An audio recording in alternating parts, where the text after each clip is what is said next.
Good morning everyone, welcome to civil services study. जो history में हम 12th क्लास की एनसीईआरटी को पूरा कर रहे हैं उसमें नेक्स्ट टॉपिक पर आ जाइए। टॉपिक है भारत में ब्रिटिश साम्राज्य की आर्थिक नीतियां और प्रशासनिक ढांचा। और ये टेस्ट नंबर में अगर काउंट करें तो ये टेस्ट नंबर होगा 207। तो जितने भी प्रश्न इस टॉपिक से निकलेंगे वो बनाएंगे। ये टेस्ट सीरीज उन लोगों के लिए बहुत इंपॉर्टेंट है जो एनसीईआरटी की किताबों को नहीं पढ़ते। चलिए, प्रश्न इंपॉर्टेंट है। बाकी इस टेस्ट सीरीज़ की प्लेलिस्ट बना रखी है, वहाँ पर आप टेस्ट नंबर 1 से लेकर 207 तक पहुँच सकते हैं। डिस्क्रिप्शन बॉक्स में लिंक है। उसका पहला प्रश्न है यहाँ पर 1773 के रेगुलेटिंग एक्ट के संदर्भ में। तो अंग्रेजों के द्वारा 1773 के रेगुलेटिंग एक्ट को पास करने के प्रमुख कारण क्या थे? 4 कारण है यहाँ पर। यह आपके नीचे कूट बताने के इनमें से कौन सा सही होगा। और ये चारों तो सही नहीं हो सकते क्योंकि कोई भी ऐसा विकल्प नहीं है जिसमें उपरोक्त सभी 1 2 3 4 हो। तो भारत में स्थित कंपनी के अधिकारियों और सैनिकों पर नियंत्रण करना, क्या ये कारण था?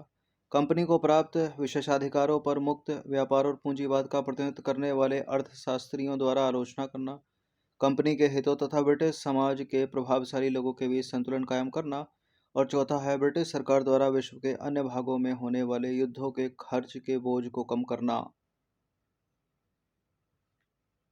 1773 के रेगुलेटिंग एक्ट को पास किया अंग्रेजों ने, क्या कारण थे इसके? पहला कारण है, दूसरा कारण है, तीसरा कारण है, चौथा वाला कारण नहीं है जिसमें लिखा है कि ब्रिटिश सरकार द्वारा विश्व के अन्य भागों में होने वाले युद्धों के खर्च का बोझ कम करना। तो इसका आंसर हो जाएगा ऑप्शन नंबर डी, यानी 1 2 3। इन सभी टेस्ट की फुल टेस्ट पीडीएफ सीरीज प्राप्त कर सकते हो नंबर इस पर कॉल या व्हाट्सअप करके। तो केवल चौथा वाला कथन जो है वो गलत है, बाकी ऊपर के तीनों सत्य हैं। देखिए, कंपनी के द्वारा दिए जा रहे लाभांश की ऊंची दरों और उसके अधिकारियों द्वारा भारी संपत्ति लेकर स्वदेश लौटने के कारण ब्रिटिश साम्राज्य के दूसरे वर्गों में ईर्ष्या की आग भड़क गई। साथ ही 18वीं सदी के उत्तरार्ध में ब्रिटेन की राजनीति अत्यंत भ्रष्ट हो चुकी थी। कंपनी और उसके अधिकारियों ने अपने एजेंटों के लिए पैसे के बल पर हाउस ऑफ कॉमन्स की सदस्यता प्राप्त की थी, और कंपनी को प्राप्त विशेषाधिकारों के कारण अन्य व्यापारी उद्योगपति तथा ब्रिटेन में मुक्त उद्यम की उभरती हुई शक्तियों ने भी चोट की, क्योंकि वे भारत की विशाल संपदा पर अपना अधिकार चाहते थे। और अंत में कंपनी के हितों तथा ब्रिटिश समाज के प्रभावशाली वर्गों के बीच संतुलन कायम करने के लिए 1773 का रेगुलेटिंग एक्ट पास किया गया। दूसरा प्रश्न भी 1773 के रेगुलेटिंग एक्ट के संबंध में ही है। 1773 के रेगुलेटिंग एक्ट के अंतर्गत निम्नलिखित में से कौन सा प्रावधान शामिल था? तो 4 प्रावधान है यहाँ पर, कोई एक ही सत्य होगा इसमें। तो पहला है इसमें, पूर्व के साथ व्यापार पर कंपनी का अधिकार समाप्त कर दिया गया। कंपनी का एकाधिकार समाप्त कर दिया गया। कंपनी के कोर्ट ऑफ डायरेक्टर्स के गठन में परिवर्तन करके उसकी गतिविधियां ब्रिटिश सरकार के अंतर्गत लाई गईं। भारत में कंपनी के अधिकारियों की नियुक्ति ब्रिटिश सरकार के द्वारा की जाने लगी और बंगाल के गवर्नर जनरल को भारत का गवर्नर जनरल बना दिया गया। मोस्ट इंपॉर्टेंट कथन है चौथा वाला और दूसरा वाला, प्रश्न बनते हैं इसमें एग्जाम से। तो 1773 के रेगुलेटिंग एक्ट के अंतर्गत कंपनी के कोर्ट ऑफ डायरेक्टर्स के गठन में परिवर्तन कर उसकी गतिविधियां ब्रिटिश सरकार के अंतर्गत लाई गई, ये ठीक है। पहला वाला गलत इसलिए है क्योंकि पूर्व के साथ व्यापार पर कंपनी का एकाधिकार समाप्त नहीं किया गया था बल्कि बना रहा था, और भारत में कंपनी के अधिकारियों की नियुक्ति ब्रिटिश सरकार द्वारा नहीं बल्कि कंपनी के द्वारा ही की जा रही थी अभी तक। तो सी वाला भी गलत है और डी वाला भी गलत है। मोस्ट इंपॉर्टेंट लाइन है ये, बंगाल के गवर्नर जनरल को भारत का गवर्नर जनरल बना दिया गया किस एक्ट के द्वारा? 1833 के चार्टर एक्ट के द्वारा, ना कि 1773 के रेगुलेटिंग एक्ट के द्वारा। बहुत पूछा गया है ये प्रश्न, याद रखिएगा। तो यहाँ पर करेक्ट इनकरेक्ट है, इनकरेक्ट है, इनकरेक्ट है, केवल बी वाला करेक्ट है, यही आंसर है।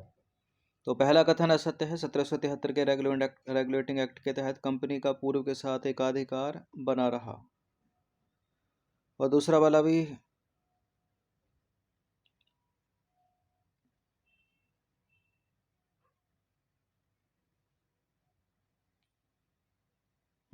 पहला वाला असत्य है, सॉरी, ठीक है। दूसरा वाला सत्य है क्योंकि इस कानून के कारण कंपनी के कोर्ट ऑफ डायरेक्टर्स के गठन में परिवर्तन हुआ तथा उसकी गतिविधियां ब्रिटिश सरकार की निगरानी में आ गई।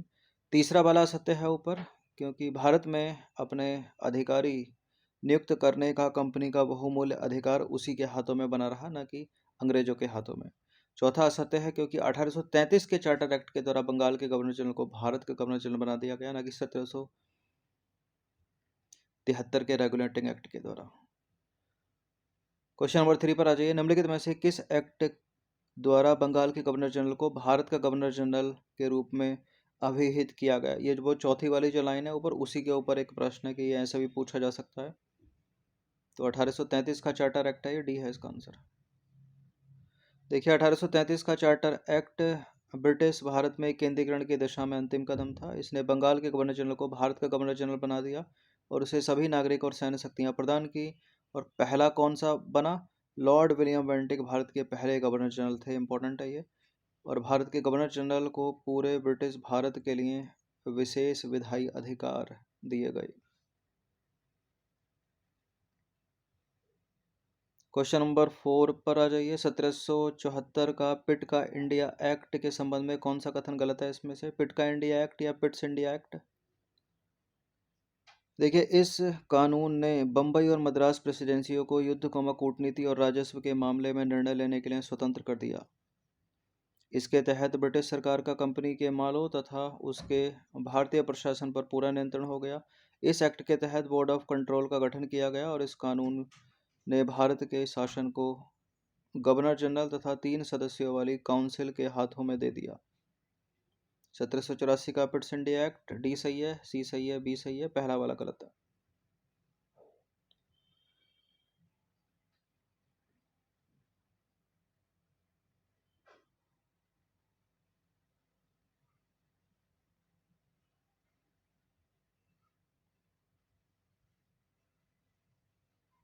क्या प्रिंटिंग मिस्टेक होगी क्या? बम्बई और मद्रास प्रेसिडेंसियों को युद्ध, कूटनीति और राजस्व के मामले में निर्णय लेने के लिए स्वतंत्र कर दिया गया। देखिए ये प्रिंटिंग मिस्टेक थोड़ी हो गई है, क्योंकि यहाँ ए होना चाहिए, क्योंकि वो ए में है ना, ए गलत है यहाँ पर। देखिए रेगुलेटिंग एक्ट के 200 तथा ब्रिटिश राजनीति के उतार चढ़ाव के कारण 1784 में एक कानून बनाना पड़ा जिसे पिट का इंडिया एक्ट कहा जाता है। इस कानून ने बम्बई और मद्रास प्रेसिडेंसियों को युद्ध, कूटनीति और राजस्व के मामलों में स्पष्ट शब्दों में बंगाल के अधीन कर दिया और इस कानून के साथ भारत में ब्रिटिश विजय का एक नया युग आरंभ हुआ। तो पहला वाला गलत है, ठीक है। जिसमें लिखा था ना कि स्वतंत्र कर दिया, स्वतंत्र नहीं किया था, अधीन किया था। पांचवा प्रश्न है, किस एक्ट के तहत भारतीय ईस्ट इंडिया कंपनी का एकाधिकार समाप्त कर सभी ब्रिटिश अधिकार नागरिकों को भारत के साथ व्यापार करने की छूट दी गई? 1833 का चार्टर एक्ट, 1813 का चार्टर एक्ट, 1784 का पिट्स इंडिया एक्ट या 1773 का रेगुलेटिंग एक्ट? क्या है इसका आंसर? किस एक्ट के द्वारा भारतीय व्यापार पर ईस्ट इंडिया कंपनी का एकाधिकार समाप्त कर सभी ब्रिटिश नागरिकों को भारत के साथ व्यापार करने की छूट दी गई? यह है एक चार्टर एक्ट और पहला चार्टर है 1813 का चार्टर।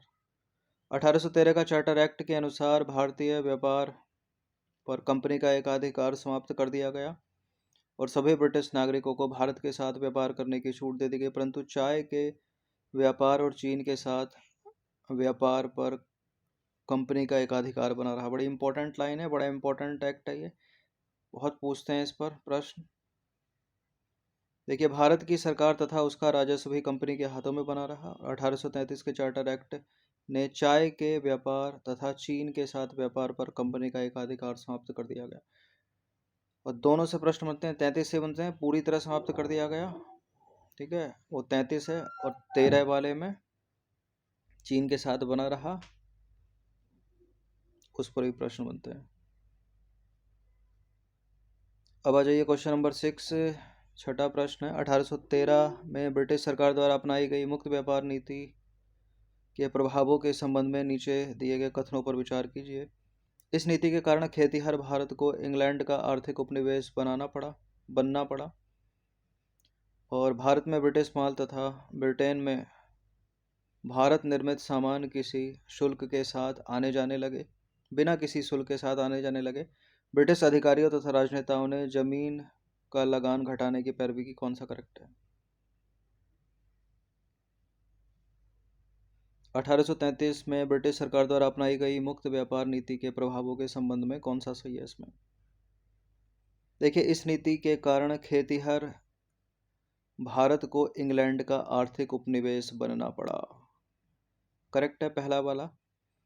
भारत में ब्रिटिश माल तथा ब्रिटेन में भारत निर्मित सामान, ऐसा तो हो ही नहीं सकता कि ब्रिटेन में भारत निर्मित सामान बिना किसी शुल्क के चला जाए, भारी मात्रा में आयात शुल्क लगता था। गलत है दूसरा वाला स्टेटमेंट। तीसरा वाला सही है, ब्रिटिश अधिकारियों तथा राजनेताओं ने जमीन का लगान घटाने की पैरवी की। ठीक है, क्योंकि इसी से खाना था उनको।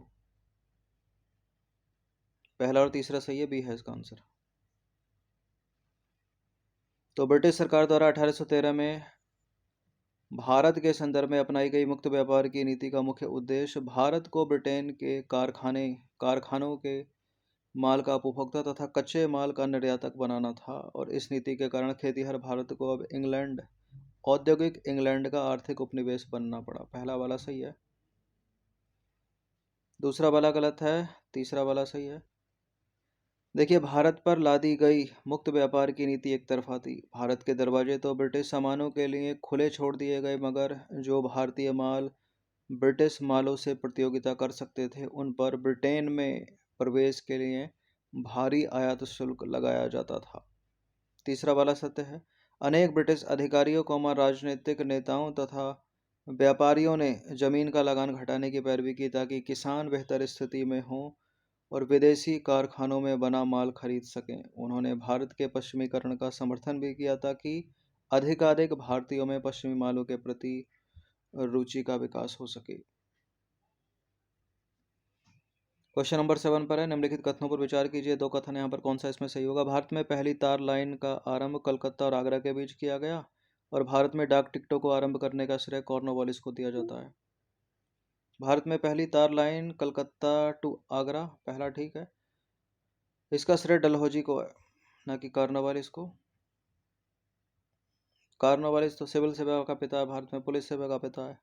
पहला वाला सत्य है, अंग्रेजों ने भारत में एक कुशल और आधुनिक डाक प्रणाली कायम की तथा तार की व्यवस्था की शुरुआत की। 1853 में कलकत्ता और आगरा के बीच पहली तार लाइन का आरंभ किया गया। दूसरा वाला असत्य, क्योंकि लॉर्ड डलहौजी होना चाहिए ऊपर। लॉर्ड डलहौजी के समय ही डाक टिकटों और तार लाइनों का आरंभ किया गया, न कि कॉर्नवालिस। भारत में रेलवे लाइन का विकास किस गवर्नर जनरल के काल में हुआ? इसका भी उत्तर डलहौजी है, बहुत पूछा गया प्रश्न एग्जाम में। देखिए, भारत में रेलवे लाइन के विकास का कार्य सबसे पहले डलहौजी के समय में शुरू हुआ। 1849 में भारत का गवर्नर जनरल बनने वाला लॉर्ड डलहौजी भारत में तेजी से रेल लाइन बिछाने का पक्का समर्थक था। बम्बई और ठाणे के बीच, याद रखिएगा, पहली रेल लाइन यातायात के लिए 1853 में शुरू की गई। यहाँ से ही प्रश्न बनते हैं, यहाँ से ही बनते हैं। क्वेश्चन नंबर 9 पर आ जाइए। 19वीं शताब्दी में भारत में रेलवे के विकास के प्रमुख उद्देश्य क्या थे? अंग्रेजों ने रेलवे का विकास क्यों किया 19वीं शताब्दी में? ब्रिटिश पूंजीपतियों को लाभ पहुंचाना, भारतीय जनता का आर्थिक और राजनीतिक विकास करना, भारत में वस्तुओं के आंतरिक आवागमन को प्रोत्साहित करना। भारतीय जनता का क्यों विकास करेंगे वो? आर्थिक और राजनीतिक, और भारत में वस्तुओं के आंतरिक आवागमन को नहीं। अगर यहाँ एक लाइन होती कि ब्रिटिश माल जो था उसके भारत के विभिन्न भागों में फैलाना, तो वो ठीक हो जाता, लेकिन ये सही नहीं है, केवल पहला ही है, ब्रिटिश पूंजीपतियों को लाभ पहुंचाना, ओनली वन। तो केवल पहला वाला ही कथन सत्य है। ब्रिटेन में औद्योगिक क्रांति के फलस्वरूप तथा विभिन्न उपनिवेशों के कारण वहां के उद्योगपतियों एवं अधिकारियों के पास काफ़ी पूंजी इकट्ठा हो गई थी। इस कारण से भारत सरकार ने उनको निश्चित लाभांश का आश्वासन देकर उनकी पूंजी को रेलवे के विकास में लगाया, जिस कारण ब्रिटेन के उद्योग धंधों के साथ साथ वहां के लोगों को रोजगार के रूप में काफ़ी लाभ हुआ। रेलों की योजना तैयार करने, उनका निर्माण तथा प्रबंधन में भारत और उसकी जनता के आर्थिक और राजनीतिक विकास को महत्व नहीं दिया गया। इसके विपरीत खास ध्यान भारत में ब्रिटिश साम्राज्यवाद के आर्थिक, राजनीतिक और सैनिक हितों की पूर्ति का रखा गया। रेल भाड़ों को इस प्रकार तय किया गया था कि आयात निर्यात को बढ़ावा मिले तथा वस्तुओं के आवागमन को हतोत्साहित किया जा सके, न कि प्रोत्साहित। क्वेश्चन नंबर 10 पर आ जाइए। भारत में इस्तमरारी बंदोबस्त का आरंभ किसके प्रशासन काल में हुआ? इस्तमरारी या स्थायी बंदोबस्त या जमींदारी व्यवस्था, ये सब एक ही हैं। ठीक है, अलग अलग नामों से एग्जाम्स में पूछा जा सकता है। लॉर्ड कॉर्नवालिस इसका आंसर है। तो लॉर्ड कॉर्नवालिस ने कब 1793 में इस्तमरारी बंदोबस्त का आरंभ किया? इसे स्थायी बंदोबस्त या जागीरदारी आदि भिन्न भिन्न नामों से जाना जाता है। भारत में इस्तमरारी या स्थायी बंदोबस्त का आरंभ किन प्रांतों में हुआ? मोस्ट इंपॉर्टेंट प्रश्न है ये भी। तो पूर्वी भारत है ये, ठीक है, ये वाला एरिया, यानी यहाँ हो गया बंगाल और बिहार, ऑप्शन नंबर ए। तो कॉर्नवालिस ने 1793 में बंगाल और बिहार में इस्तमरारी यानी स्थायी बंदोबस्त प्रथा का आरंभ किया। इस्तमरारी या स्थायी व्यवस्था के संबंध में 3 कथन है यहाँ पर, कौन सा इसमें सही होगा? जमींदारों और मालगुजारों को भूमि का स्वामी बना दिया गया। रेयत यानी किसान द्वारा लगान सीधे सरकार को दिया जाता था। कर यानी लगान की रकम को हमेशा के लिए निश्चित कर दिया गया था। क्या? बिल्कुल, स्थायी बंदोबस्त में लगान की रकम को हमेशा के लिए निश्चित कर दिया गया। जमींदारों और मालगुजारों को भूमि का स्वामी बना दिया गया और जो किसान थे उनकी स्थिति खराब हो गई, केवल काश्तकार बनकर रह गए वो बेचारे। बाकी रेयत यानी किसान द्वारा लगान सीधे सरकार को नहीं दिया जाता था, बीच में जमींदार आ गए ना, उनको दिया जाता था। केवल 1 और 3 सही है, डी है इसका आंसर।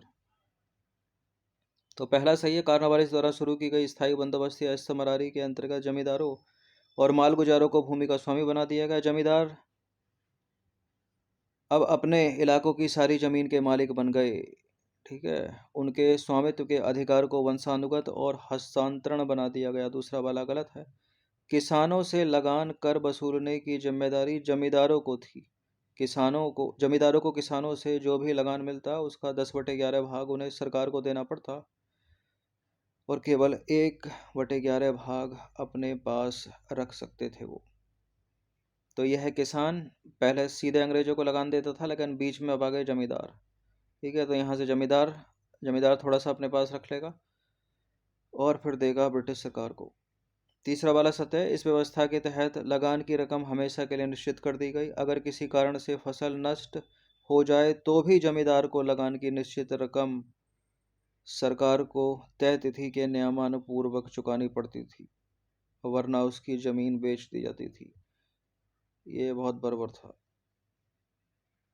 अंग्रेजों द्वारा भारत के दक्षिण और दक्षिण पश्चिमी क्षेत्रों में रेयतवाड़ी व्यवस्था को लागू करने के प्रमुख कारण क्या थे? ये रेयतवाड़ी व्यवस्था है। इन क्षेत्रों में बड़ी जागीरों वाले जमींदारों का अभाव, स्थायी बंदोबस्त में कंपनी को वित्तीय रूप से घाटा, आर्थिक रूप से पिछड़ा हुआ क्षेत्र। देखिए, पहला और दूसरा सही है यहाँ पर, तीसरा वाला गलत है। तो अंग्रेजों ने भारत के दक्षिण और दक्षिण पश्चिमी क्षेत्र में कर की एक नई व्यवस्था लागू की जिसे रेयतवाड़ी बंदोबस्त या व्यवस्था कहते हैं। ब्रिटिश अधिकारियों का मत था कि इन क्षेत्रों में बड़ी जागीरों वाले ऐसे जमींदार नहीं हैं जिनके साथ मालगुजारी यानी लगान के बंदोबस्त किए जा सकें, और इसलिए वहाँ जमींदारी प्रथा लागू करने से स्थिति उलट पुलट जाएगी। इसलिए उन्होंने सीधे वास्तविक काश्तकारों के साथ बंदोबस्त किया। अंग्रेज अधिकारियों को यह भी एहसास हुआ कि स्थायी बंदोबस्त की प्रथा में कंपनी वित्तीय दृष्टि से घाटा उठा रही है, क्योंकि उन्हें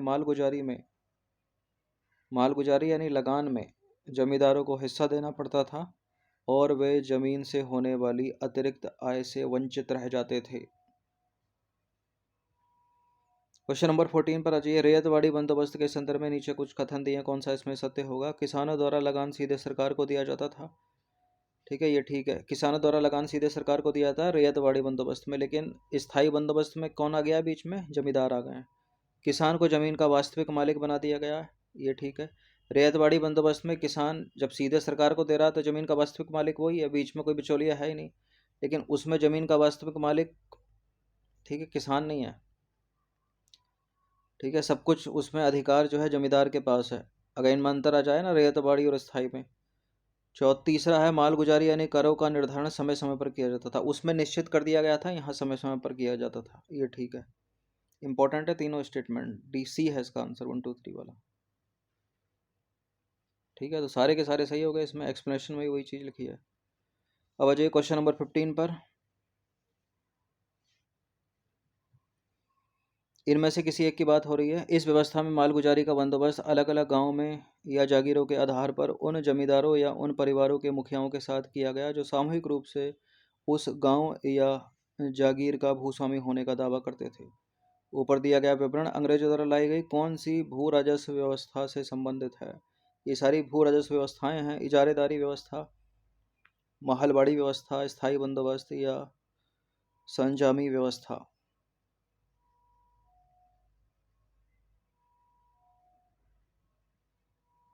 बताइए।